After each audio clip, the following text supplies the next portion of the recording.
हाय साथियों, मैं मोहम्मद साबिर। आज हम पढ़ने वाले हैं सेंटेंस।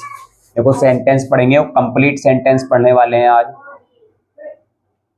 सेंटेंस होता है वाक्य। वैसे इसकी कोई जरूरत है नहीं हिंदी में, लेकिन फिर भी लिख लेते हैं वाक्य। सेंटेंस की नाम कोई डेफिनेशन लिखने वाले हैं, कुछ नहीं, सीधा सेंटेंस में हम कनेक्ट करेंगे। पहला देखो, सबसे पहली बात ये, सेंटेंस 5 टाइप के होते हैं। सेंटेंस 5 प्रकार के होते हैं।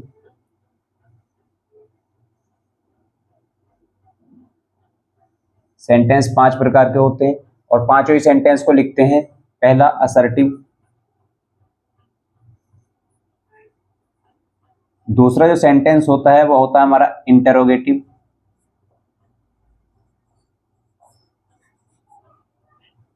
और तीसरा सेंटेंस हमारा होता है इंपरेटिव, चौथा सेंटेंस जो होता है वो हमारा होता है एक्सक्लेमेटरी, और पांचवा जो सेंटेंस होता है वो होता है हमारा ऑप्टेटिव। ये 5 तरीके के सेंटेंस होते हैं। इन 5 ही तरीके के सेंटेंस की हम हिंदी से इंग्लिश बनाना सीखेंगे, और साथ ही साथ इंग्लिश में अगर ये सेंटेंस आ जाएं तो इनको किस तरीके से पहचानना है ये भी हम इसी वीडियो में समझने वाले हैं। सबसे पहले बात करते हैं असर्टिव की। असर्टिव सेंटेंस के अंत में फुल स्टॉप आता है, और ये सेंटेंस हमको क्या बताता है? स्टेटमेंट देता है। ये क्या देता है? स्टेटमेंट देता है। यहां पर मैं लिख देता हूं, यह कथनवाचक है। कथनवाचक यानी कि इससे हमें कथन का कोई बोध होगा, ना तो इसमें जो वक्ता है हमारा सब्जेक्ट, उसकी कोई इच्छा होगी, ना ही उसका कोई सवाल होगा, ना ही उसका कोई कमांड होगा। ये सिंपल सी एक स्टेटमेंट होगी, वो हमारा असर्टिव सेंटेंस होता है। दूसरा इंट्रोगेटिव सेंटेंस। ये इंट्रोगेटिव सेंटेंस एकमात्र ऐसा सेंटेंस है जिसके अंत में क्वेश्चन मार्क आता है, और यह हमारा प्रश्नवाचक वाक्य होता है। प्रश्नवाचक वाक्य। इसके बाद में आता है इंपरेटिव। जिस तरीके से असर्टिव सेंटेंस के अंत में हमने फुल स्टॉप का यूज किया है, ऐसे ही इंपरेटिव सेंटेंस के अंत में भी फुल स्टॉप आता है, और ये होता है हमारा आदेशवाचक। यानी कि इसमें आदेश तो है और बहुत सारी चीजें होती हैं। इसके अंदर प्रार्थना होती है, सलाह भी होती है, सुझाव होता है, प्रस्ताव होता है, और आदेश इसके अंदर आ ही चुका है। ये कुछ बातें इंपरेटिव सेंटेंस में होती हैं। एक्सक्लेमेटरी सेंटेंस के अंत में आता है मार्क ऑफ एक्सक्लेमेशन। ये मार्क इस तरीके का उल्टी आई, ये होती है मार्क ऑफ एक्सक्लेमेशन। इसको कहते हैं हम विस्मयादि बोधक,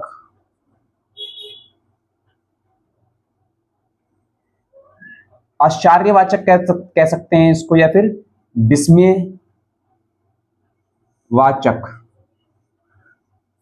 इससे क्या होता है? हमें आश्चर्य होता है, विस्मय होता है, तो इसको क्या कह दिया हमने? विस्मयवाचक। ऑप्टेटिव सेंटेंस के अंत में भी उल्टी आई। कौन सी आई? उल्टी आई, और मार्क ऑफ एक्सक्लेमेशन लगता है। इसको कहते हैं हम इच्छा सूचक।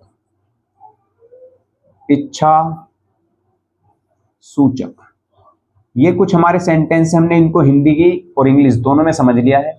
अब इसमें से एक एक सेंटेंस को लेते हैं और उसको पढ़ते हैं। देखिए, पहला जो हमारा सेंटेंस है वो है असर्टिव सेंटेंस है। असर्टिव सेंटेंस क्या बताता है? यह कथन देता है, यानी कि इसमें कथन जैसी कोई बात होगी, साधारण सूचना होगी। यह कथन देता है, कथन के बारे में एक बात बताता है। देखिए, असर्टिव सेंटेंस हो, इंट्रोगेटिव हो, इंपरेटिव हो, कोई भी सेंटेंस हो, उसके 2 पार्ट तो हमेशा रहते ही रहते हैं। एक पार्ट उसका होता है हमारा अफर्मेटिव, और दूसरा जो पार्ट होता है वो होता है निगेटिव। 2 तरीके के हमारे पार्ट होते हैं, अफर्मेटिव और निगेटिव। अफर्मेटिव जो वाक्य होता है ये हमारी सकारात्मक सूचना है, यानी कि इसके अंदर कोई निगेटिव वर्ड नहीं होगा, नहीं शब्द नहीं आएगा, कभी नहीं आएगा, मुश्किल से, बहुत कम, कभी कभी, इस तरीके के वर्ड इसके अंदर नहीं होंगे। ये हमारा अफर्मेटिव होगा। निगेटिव में नहीं शब्द आता है। निगेटिव में क्या आता है? नहीं शब्द आता है। तो यहाँ पर देखो, अफर्मेटिव जो वाक्य होगा, असर्टिव का जो अफर्मेटिव होता है उसका हमारा मोड सब्जेक्ट होता है, और फिर हमारी हेल्पिंग वर्ब का यूज होता है, और फिर हमारा मेन वर्ब का यूज होता है और उसके बाद में आता है ऑब्जेक्ट। आप कहोगे कैसे कैसे लिख दिया? देखिए मैं आपको ये समझाने की कोशिश कर रहा हूं कि असर्टिव सेंटेंस जो होता है वो सब्जेक्ट से शुरू होता है और अंत उसका कहां पर होता है? फुल स्टॉप पर होता है। यदि ऐसा हो कि सब्जेक्ट से वाक्य की शुरुआत हुई है और अंत फुल स्टॉप से हुआ है तो वो गारंटीड हमारा असर्टिव ही सेंटेंस होगा और सेंटेंस नहीं हो सकता। तो आप कहोगे कि असर्टिव सेंटेंस को पहचानने की इतनी जरूरत क्यों है? देखिए असर्टिव सेंटेंस को पहचानने की जरूरत इसलिए है कि तब तक आप इनडायरेक्ट डायरेक्ट से इनडायरेक्ट नहीं बना सकते, एक्टिव से पैसिव नहीं बना सकते जब तक कि आपको सेंटेंस की पूरी नॉलेज नहीं होगी। जब तक आपको ये पता नहीं होगा कि सेंटेंस हमारा असर्टिव है या इंटरोगेटिव है या फिर इंपरेटिव है, तब तक आप डायरेक्ट से इनडायरेक्ट नहीं बना सकते, ना ही आप एक्टिव से पैसिव बना सकते।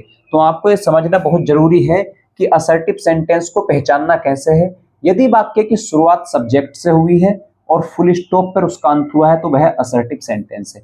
निगेटिव भी ऐसा ही होगा, सब्जेक्ट से ही शुरुआत होगी और अंत उसका फुल स्टॉप पर ही होगा। लेकिन इसके अंदर एक चीज बढ़ जाती है, वो बढ़ी हुई चीज है हमारा हेल्पिंग वर्ब के बाद में नोट। हेल्पिंग वर्ब के बाद में नोट आ जाता है और वही हमारा क्या हो जाता है? असर्टिव का निगेटिव। तो ये असर्टिव सेंटेंस की हमारी पहचान हुई। इसके दो तीन वाक्य करते हैं उसके बाद में आगे चलेंगे। देखिए मैं एक दो सेंटेंस लिखता हूं। The sun shines in the day, the sun shine in the day. एक सेंटेंस ये है। इस सेंटेंस को पहचानना है हमको, ये सेंटेंस कौन सा है। हमको अब ये नहीं पहचानना है कि ये सेंटेंस किस टाइप का है और कौन से टेंस में है, कौन सा इसका फंक्शन है, ये हमें बिल्कुल नहीं पहचानना है। हमको सिर्फ अभी सेंटेंस पहचानना है कि सेंटेंस का टाइप हमारा कौन सा है। सब्जेक्ट से देखो शुरुआत हुई है, द सन हमारा क्या है? सब्जेक्ट है और इस वाक्य का अंत फुल स्टॉप पर हुआ है। ये बात पक्की है कि ये सेंटेंस हमारा असर्टिव है। एक और एग्जांपल से समझते हैं।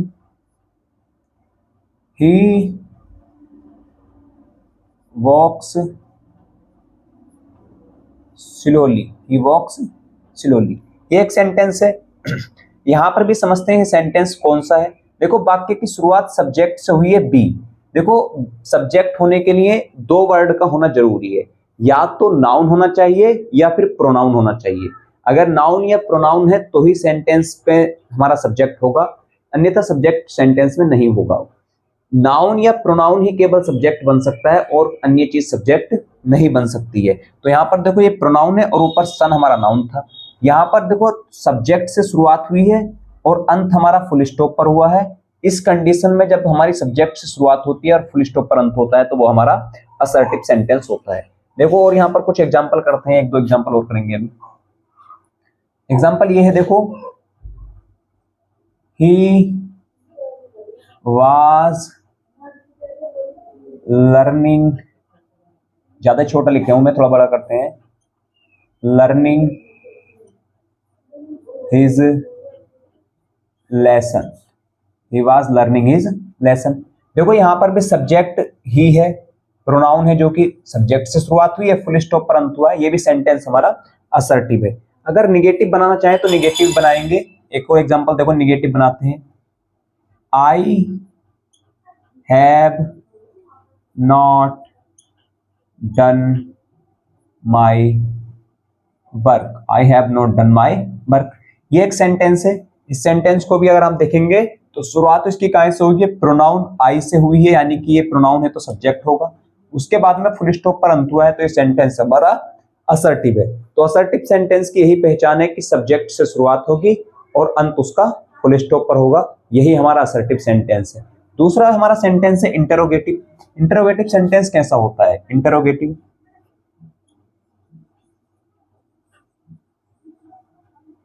इंटरोगेटिव, इसके बाद में हमारा प्रश्नवाचक चिन्ह आता है। प्रश्नवाचक चिन्ह यानी क्वेश्चन मार्क आता है। अगर किसी वाक्य के अंत में प्रश्नवाचक चिन्ह है तो वाक्य हमारा 101% क्या होगा? इंटरोगेटिव होगा। अब इंटरोगेटिव है, लेकिन इंटरोगेटिव तो दो तरीके के होते हैं, उनको फिर पहचाने कैसे कि कौन सा इंटरोगेटिव है? क्या ये इंटरोगेटिव फर्स्ट टाइप वाला है या सेकंड टाइप वाला? अगर दूसरी भाषा में कहूं तो क्या ये इंटरोगेटिव यस या नो टाइप वाला है या फिर WH टाइप वाला है? तो इसको पहचानते हैं। देखिए यह प्रश्नवाचक वाक्य है, यह प्रश्न पूछता है, प्रश्न पूछता है। ये क्या करता है? प्रश्न पूछता है। और ये कितने तरीके के होते हैं? दो तरीके के। एक तो फर्स्ट टाइप हो गया जिसको हम कहते हैं यस या नो टाइप, एक तो ये हुआ। दूसरा हमारा हुआ सेकंड टाइप। सेकंड टाइप को कहते हैं WH टाइप यानी कि क्वेश्चन वर्ड टाइप। दो तरीके के हमारे वाक्य होते हैं इंट्रोगेटिव में। यदि हम फर्स्ट टाइप वाक्य की बात करें तो फर्स्ट टाइप वाक्य हमारा हेल्पिंग वर्ब से तो शुरू होता है और उसके बाद में सब्जेक्ट आता है, फिर मेन वर्ब आएगी और उसके बाद में हमारा ऑब्जेक्ट के साथ वाक्य का अंत हो जाता है, लास्ट में प्रश्नवाचक चिन्ह। यदि लास्ट के में क्वेश्चन मार्क लगा हुआ है और वाक्य की शुरुआत हेल्पिंग वर्ब से हुई है तो आप ये मानकर चलें कि ये वाक्य हमारा इंट्रोगेटिव है। वैसे तो एक ही चीज काफी है इंट्रोगेटिव को पहचानने के लिए कि वाक्य का अंत क्वेश्चन मार्क से होता है। जब वाक्य का अंत क्वेश्चन मार्क से होगा तो वाक्य इंट्रोगेटिव होगा। फर्स्ट टाइप में ये होगा कि शुरुआत में हेल्पिंग वर्ब होगी।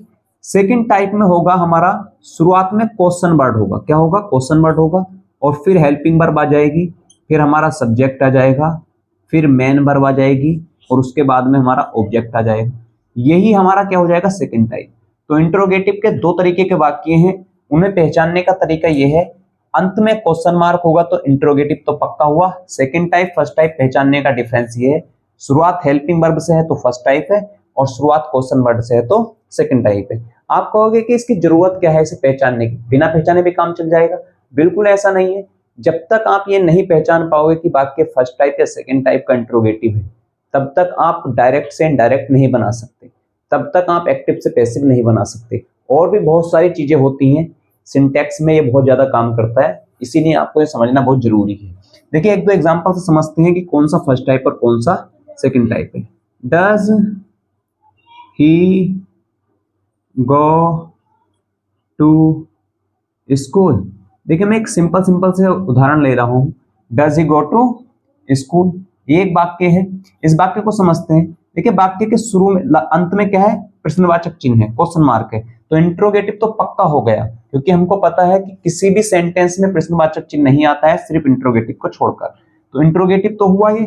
अब अंत देखो शुरुआत कहां से हुई है? शुरुआत हमारी हेल्पिंग वर्ब से हुई है। जो डज एक हेल्पिंग वर्ब है उससे हमारी शुरुआत हुई है। तो जब हेल्पिंग वर्ब से शुरुआत होगी तो फर्स्ट टाइप का इंट्रोगेटिव है और क्वेश्चन वर्ड से शुरुआत होगी तो सेकंड टाइप का। एक और एग्जांपल से समझते हैं।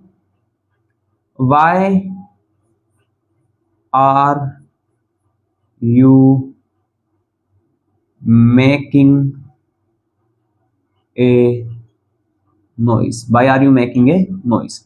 देखिए इस वाक्य के अंत में भी प्रश्नवाचक चिन्ह लगा हुआ है तो इंट्रोगेटिव तो पक्का हुआ। अब ये फर्स्ट टाइप का इंट्रोगेटिव है या सेकंड टाइप का, ये हमें देखने पता चलेगा शुरू में। जब हम शुरू में देखेंगे तो ये हमें दिख रहा है कि ये क्वेश्चन वर्ड है। जब क्वेश्चन वर्ड से वाक्य की शुरुआत होती है तो इंट्रोगेटिव सेंटेंस होता है सेकंड टाइप का। अब ऐसा नहीं है कि क्वेश्चन वर्ड से शुरुआत होगी तो इंट्रोगेटिव ही होगा। इंट्रोगेटिव की शर्त यह है कि अंत में प्रश्नवाचक चिन्ह लगा होना चाहिए, तभी वह इंट्रोगेटिव सेंटेंस कहलाएगा। तो ये हमारा इंट्रोगेटिव हुआ। हमने असर्टिव और इंट्रोगेटिव दोनों समझे हैं। अब तीसरा हमारा जो आता है वो आता है इंपरेटिव। थर्ड लेवल पे हमारा आता है इंपरेटिव।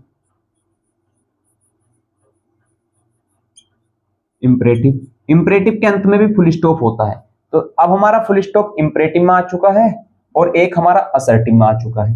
तो हमारा फुल स्टॉप दो जगह यूज हुआ है। तो फिर मेजर डिफरेंस क्या है इनके अंदर? डिफरेंस तो देखना पड़ेगा क्योंकि हम यहाँ पर मार्क्स से तो पहचान नहीं पा रहे हैं। तो डिफरेंस कैसे पहचाने, डिफरेंस से कैसे देखें, तो ये देखना आगे कैसे करते हैं हम इसको डिफरेंस को, ये बहुत इंपॉर्टेंट है। सबसे पहले असर्टिव में मैंने क्या कहा था कि फुल स्टॉप आता है, इंपरेटिव में भी तो फुल स्टॉप आता है, यहाँ पर तो कोई डिफरेंस नहीं है। लेकिन असर्टिव की शुरुआत जो है हमारी वो सब्जेक्ट से होती है और अंत फुल स्टॉप से होता है। लेकिन इंपरेटिव की जो शुरुआत है, यहां पर पहले मैं इसको बता देता हूं इसमें क्या आता है। यह है आदेश, प्रार्थना तथा सलाह देता है। यह सलाह देता है, सलाह के बारे में बताता है, जो भी लिखना चाहें। लेकिन यहां पर मैंने क्या कहा था, असर्टिव में शुरुआत सब्जेक्ट से हुई थी, अंत फुल स्टॉप पर हुआ था, फुल स्टॉप पर हुआ था। इंपरेटिव में जो हमारी शुरुआत होगी वो अफर्मेटिव वाक्य में वर्ब की फर्स्ट फॉर्म से होगी और उसमें ऑब्जेक्ट लगा होगा और फिर फुल स्टॉप आएगा। तो फुल स्टॉप होने पर डायरेक्ट ये नहीं कह देंगे कि सेंटेंस हमारा असर्टिव है। पहले उसको देखेंगे कि सेंटेंस हमारा शुरू कहाँ से हुआ है। यदि फुल स्टॉप है, सब्जेक्ट से शुरू हुआ है तो असर्टिव है, फुल स्टॉप है और मेन वर्ब से शुरू हुआ है तो इंपरेटिव है। अगर बात करें हम निगेटिव की तो सब में शुरू में क्या आएगा, डोंट, क्या आएगा, डोंट, और फिर आएगी मेन वर्ब की फर्स्ट फॉर्म और उसके बाद में ऑब्जेक्ट। अब ऐसा नहीं है कि डोंट से वाक्य शुरू हो गया या फिर डू से वाक्य शुरू हो गया है तो वो इंट्रोगेटिव ही है, क्योंकि इंट्रोगेटिव तब होगा वाक्य जब अंत में प्रश्नवाचक चिन्ह लगा होगा। नहीं लगा है प्रश्नवाचक चिन्ह तो इंट्रोगेटिव नहीं है। यहां पर देखो फुल स्टॉप लगा है, या तो इंपरेटिव है या फिर असर्टिव है, तो दोनों में से कोई एक है। यदि सब्जेक्ट से शुरुआत होगी तो असर्टिव, या फिर मेन वर्ब डोंट से शुरुआत होगी तो निगेटिव। ये हमारा इसमें कुछ रूल्स है। एक पहला एग्जांपल देखते हैं, एग्जांपल नंबर 1।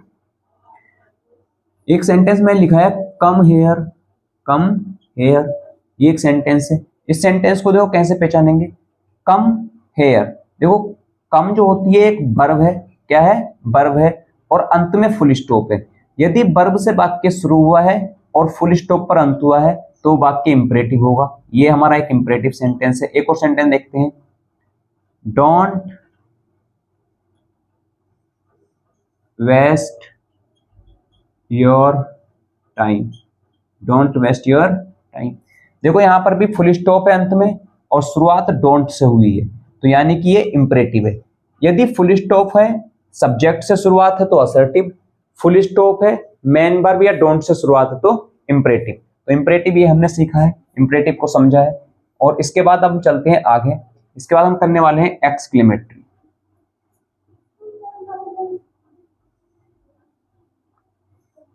एक्सक्लेमेटरी, इसके बाद में मार्क ऑफ एक्सक्लेमेशन आता है, और ये हमें क्या काय के बारे में बताता है, आश्चर्य के बारे में। कुछ बातें सुनकर हमको विस्मय हो जाता है, चौंक जाते हैं हम, तो उसी के बारे में हमें एक्सक्लेमेटरी सेंटेंस बताता है। कैटेगराइज कर दिया गया है पूरी तरीके से ग्रामर को, ताकि पढ़ने वालों को, जो इसके लर्नर हैं, उनको कोई दिक्कत ना हो समझने में, इसीलिए इसको कैटेगराइज किया गया है। देखिए सबसे पहले आता है हमारा एक्सक्लेमेटरी में कि बताता क्या है। यह आश्चर्य के बारे में बताता है, यह आश्चर्य के बारे में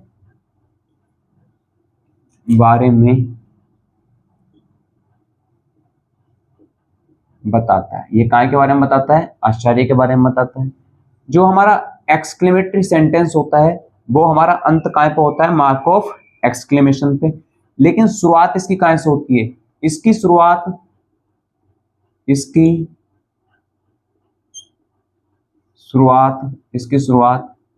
हाउ या फिर व्हाट से होती है, व्हाट से होती है। देखिए हाउ और व्हाट ये दोनों ही एक क्या है, क्वेश्चन वर्ड है। तो क्वेश्चन वर्ड से शुरुआत होगी तो क्या इंट्रोगेटिव सेकंड टाइप ही होगा? ऐसा बिल्कुल नहीं है, क्वेश्चन वर्ड से शुरुआत होगी, अगर क्वेश्चन मार्क लगा है अंत में तो इंट्रोगेटिव सेकंड टाइप है, अगर मार्क ऑफ एक्सक्लेमेशन लगा है तो एक्सक्लेमेटरी है। देखो मैं यहां पर एक दो सेंटेंस लिखता हूं, व्हाट अ शॉट, ये एक सेंटेंस है, व्हाट अ शॉट। यहां पर अंत में मार्क ऑफ एक्सक्लेमेशन लगा है, यानी कि ये सेंटेंस हमारा इंट्रोगेटिव नहीं है। और शुरुआत कहां से हुई है, व्हाट से, और अंत में मार्क ऑफ एक्सक्लेमेशन। ये कॉम्बिनेशन बता रहा है कि सेंटेंस हमारा एक्सक्लेमेटरी है। एक और sentence, how beautiful the girl is, how beautiful the girl is. देखो इसके अंत में भी क्या लगा हुआ है, मार्क ऑफ एक्सक्लेमेशन, और शुरुआत हाउ से हुई है। तो हमने यहां लिख लिया है, यदि हाउ या व्हाट से शुरुआत होती है और अंत में मार्क ऑफ एक्सक्लेमेशन है तो सेंटेंस हमारा एक्सक्लेमेटरी होगा। इसके अंत में आता है हमारा पांचवा ऑप्टेटिव, पांचवा और अंतिम ऑप्टेटिव। ऑप्टेटिव सेंटेंस के अंत में ही मार्क ऑफ एक्सक्लेमेशन आता है। तो मार्क ऑफ एक्सक्लेमेशन दो जगह आ चुका है और हमारा फुल स्टॉप भी दो जगह आ चुका है। तो फिर इसमें मार्क ऑफ एक्सक्लेमेशन वाले में क्या डिफरेंस है, बड़ा डिफरेंस है, मेजर डिफरेंस है। यह इच्छा बताता है, यह क्या बताता है, इच्छा बताता है, यह इच्छा बताता है। ये क्या बताता है, इच्छा बताता है। इच्छा कैसी है कि आपकी इच्छाएं क्या हैं, आप किसी को दुआ दे रहे हैं, बद्दुआ दे रहे हैं, आप किसको किस तरीके से श्राप में डाल रहे हैं, ये सब चीजें क्या में आती है, ऑप्टेटिव सेंटेंस में आती है। देखिए एक्सक्लेमेटरी सेंटेंस में मैं एक चीज बताना भूल गया कि कभी कभी सेंटेंस की जगह वर्ड भी होते हैं एक्सक्लेमेटरी। वर्ड कौन कौन से होते हैं, जैसे कि एलास हुआ, एलास, उसके बाद में मार्क ऑफ एक्सक्लेमेशन लगा दिया, हुर्रे हुआ, इसके बाद में मार्क ऑफ एक्सक्लेमेशन लगा दिया, ब्रेवो हुआ, इसके बाद में मार्क ऑफ एक्सक्लेमेशन लगा दिया। और भी बहुत सारे शब्द हैं, इन्हें भी आप समझ लीजिए। और उसके बाद में सेंटेंस कुछ भी आ सकता है। देखो यहाँ पर आप ऑप्टेटिव में देखिए, ऑप्टेटिव की शुरुआत में से होती है, में से, और उसके बाद में सब्जेक्ट आता है, फिर वर्ब आती है, और फिर क्या आता है, ऑब्जेक्ट आता है, और अंत में लगा होता है मार्क ऑफ एक्सक्लेमेशन। देखिए मैं एक मॉडल हेल्पिंग वर्ब है, अगर में से शुरुआत होगी तो क्या हेल्पिंग वर्ब से शुरुआत माने उसको, चलो मैंने हेल्पिंग वर्ब से शुरुआत मान लिया उसको, तो क्या वो इंट्रोगेटिव फर्स्ट टाइप हो गया। देखिए इंट्रोगेटिव फर्स्ट टाइप के लिए शर्त यह है कि अंत में क्वेश्चन मार्क होना चाहिए और शुरू में होनी चाहिए हेल्पिंग वर्ब, तब वो बनता है इंट्रोगेटिव फर्स्ट टाइप। यहां शुरू में हेल्पिंग वर्ब तो है, लेकिन इसमें एक मिस्टेक ये है कि अंत में क्वेश्चन मार्क नहीं है। तो जब क्वेश्चन मार्क नहीं होगा तो इंट्रोगेटिव सेंटेंस भी नहीं होगा। इंट्रोगेटिव सेंटेंस के लिए क्या जरूरी है, क्वेश्चन मार्क का होना। यहां में से शुरुआत है और अंत में मार्क ऑफ एक्सक्लेमेशन है, ये सेंटेंस हमारा ऑप्टेटिव कहलाएगा, ये सेंटेंस हमारा ऑप्टेटिव है। देखो इसका एक आधा का एग्जांपल करते हैं। मे यू लिव लॉन्ग, एक ये सेंटेंस है। देखिए शुरुआत में से हुई है, ये बात तो बिल्कुल ठीक है, चलो भाई अब में से शुरुआत हुई है तो ये इंट्रोगेटिव भी हो सकता है और ऑप्टेटिव भी हो सकता है। लेकिन हमारे अंत वाले मार्क ने, जो हमारा चिन्ह अंत में आता है, उसने ये क्लियर कर दिया है कि ये सेंटेंस हमारा ऑप्टेटिव है। एक और sentence, may you go to hell, may you go to hell, ये सेंटेंस देखो यहाँ पर लास्ट में मार्क ऑफ एक्सक्लेमेशन है। क्या ये सेंटेंस हमारा इंट्रोगेटिव है या ऑप्टेटिव है? तो देखिए शुरुआत में से हुई है, इंट्रोगेटिव ऑप्टेटिव दोनों हो सकते हैं, लेकिन अंत हमारा मार्क ऑफ एक्सक्लेमेशन से हुआ है, इसलिए हमारा ये ऑप्टेटिव सेंटेंस है। आप इस वीडियो को दोबारा रिपीट करके भी देख सकते हैं, शायद आपको कुछ समझ ना आया हो, लेकिन कंप्लीट ये सेंटेंस की वीडियो है और ये हमारा इसी तरीके की वीडियोस आती रहेंगी। आपको वीडियो अच्छा लगा है तो शेयर कीजिए, साथ ही साथ आप कमेंट में अपने सवाल पूछ सकते हैं। वीडियो देखने के लिए शुक्रिया।